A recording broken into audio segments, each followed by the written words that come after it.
देश के विभाजन का दुर्भाग्यपूर्ण इतिहास हमारे सामने है। इसे रोका जाना चाहिए।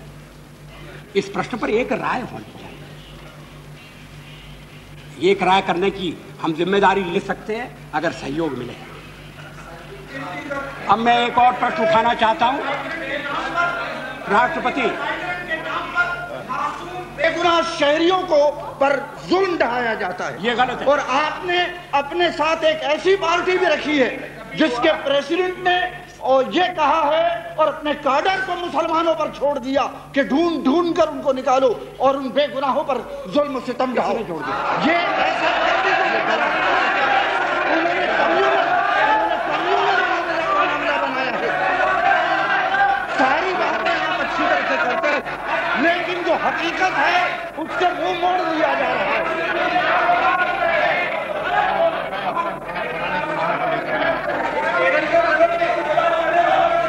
अगर अध्यक्ष महोदय, जो विदेशी है, जो बिना अनुमति के आते हैं, कानून का उल्लंघन करके आते हैं, उन कार्रवाई सिर्फ उन्हीं के खिलाफ होना चाहिए। भारत के नागरिक के, चाहे वो किसी भी धर्म के हों, संप्रदाय के हों, जो यहाँ के नागरिक हैं और विशेषकर बंगाली जो पहले से बसे हुए हैं, उनको इस आधार पर, और बंगाली मुसलमानों को भी, बंगाली मुसलमान हमारे देश में बड़ी संख्या में, और उनको निकालने का सवाल नहीं है। उनके निकालने के हम पक्ष में नहीं है।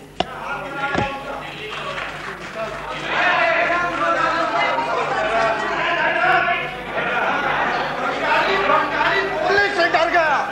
बंबई के अंदर यह हाल हुआ है कि बंगाली जबान नहीं बोल सकता, बंगाली नहीं बोल सकता, और यहाँ आकर ये तमाम बातें हैं जो की जा रही है।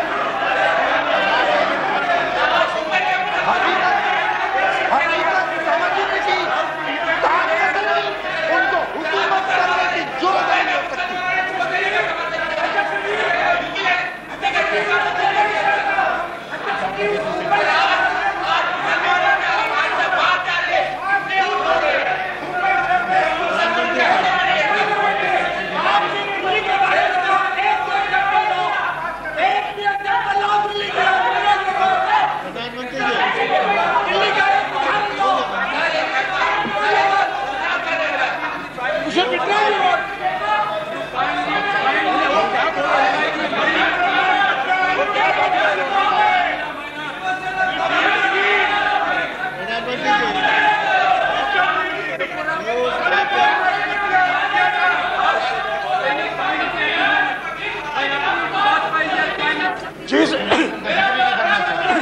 अध्यक्ष जी, जिस मुंबई शहर का मैं प्रतिनिधित्व करता हूं, और मैं आपको बताना चाहता हूं कि 4.5 में कोई दूसरा नहीं है।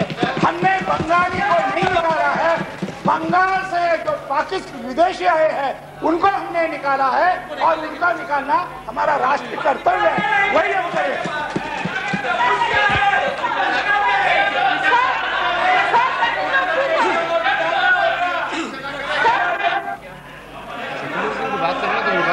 लेकिन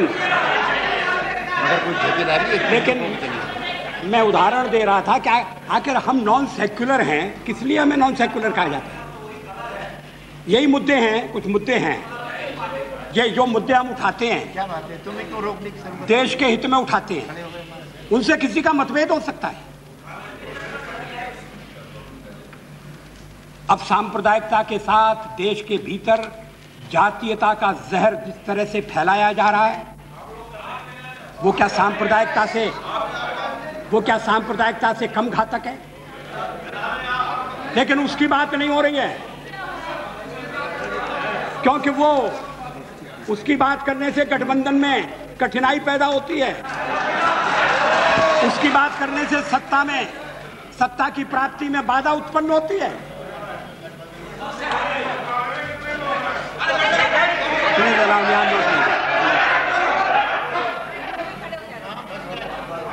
अध्यक्ष महोदय, इस सदन के वरिष्ठ नेता और मेरे पुराने सहयोगी श्री बीजू पटनायक ने एक बड़ा महत्वपूर्ण प्रश्न खड़ा किया है।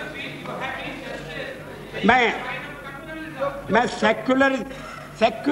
मैं चाहता हूं सेक्युलरिज्म के बारे में जरा खुला दिमाग रखकर और गंभीरता से विचार हो। मुझे याद है, क्यों नहीं, तुम्हें क्या घबराहट है बिजू? क्यों घबराते हो बिजू? क्या किस्सा है? वो तुम्हें ही बोलने का है। वो सब भारतीय जनता पार्टी एक से ज्यादा मौके पर यह स्पष्ट कर चुकी है कि हम संविधान की सेक्युलर की निष्ठा से, सेक्युलर के निर्देश से बंधे हुए।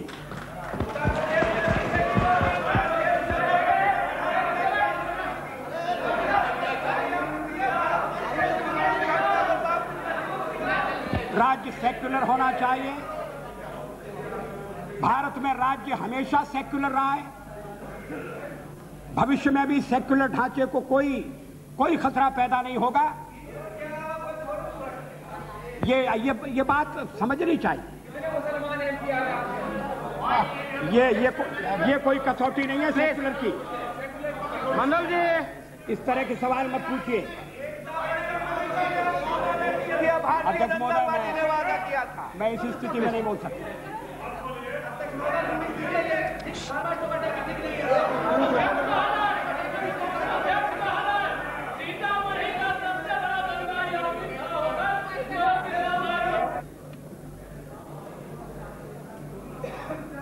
भारत का जन्म कोई पिछले 50 साल में नहीं हुआ है। भारत एक प्राचीन राष्ट्र, 1947 में भी किसी नए राष्ट्र का जन्म नहीं हुआ। 5000 वर्ष पुरानी सभ्यता और संस्कृति का ये राष्ट्र है।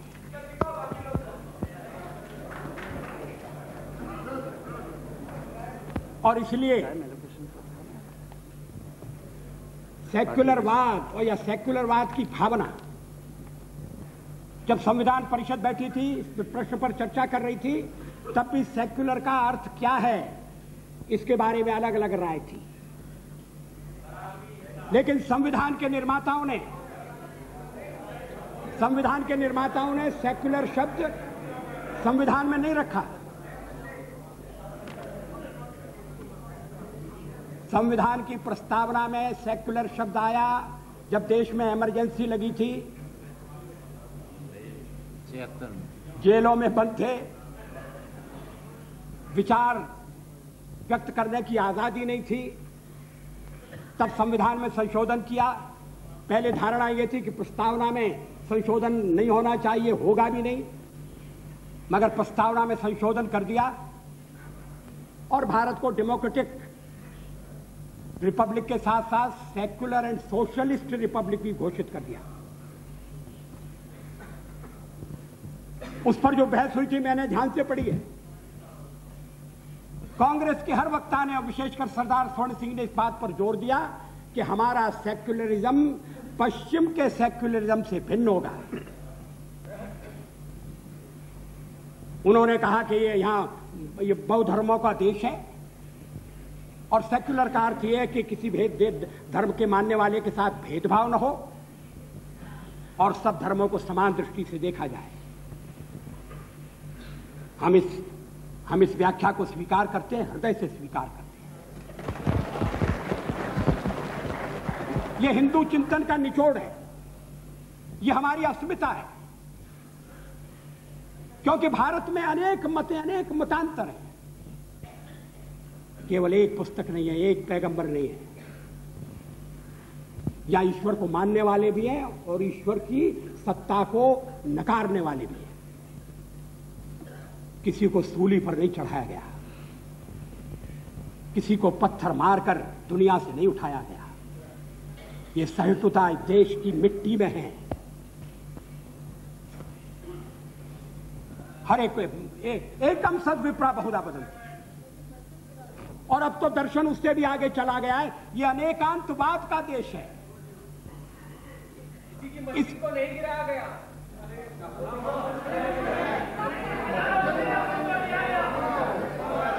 देखिए, बिजू पटनायक ने मुझे वो मामला उठाने से रोका है। अब ये मुझे उत्तेजित कर रहे हैं। सही कह रहे हैं, मंदिर ही गिराए गए, मस्जिद नहीं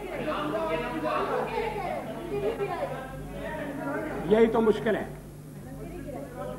लेकिन हम,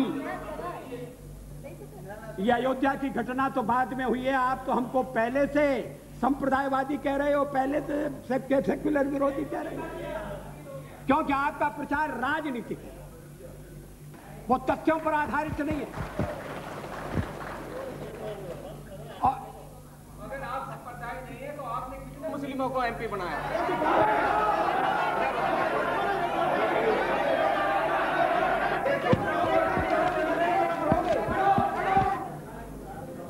ये एक प्राचीन देश है, इसकी एक जीवन धारा है, वो संप्रदाय से जुड़ी नहीं है। वो जीवन धारा सैकड़ों साल से चली आई है, उसके निर्माण में सबने योगदान दिया। तुम्हें क्या तकलीफ हो गई? देश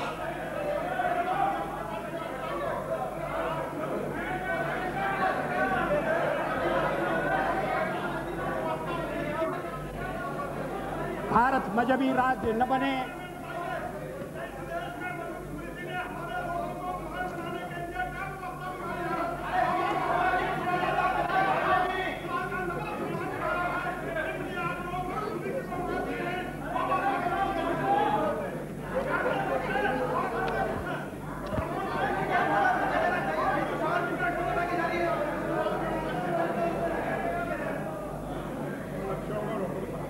अध्यक्ष महोदय,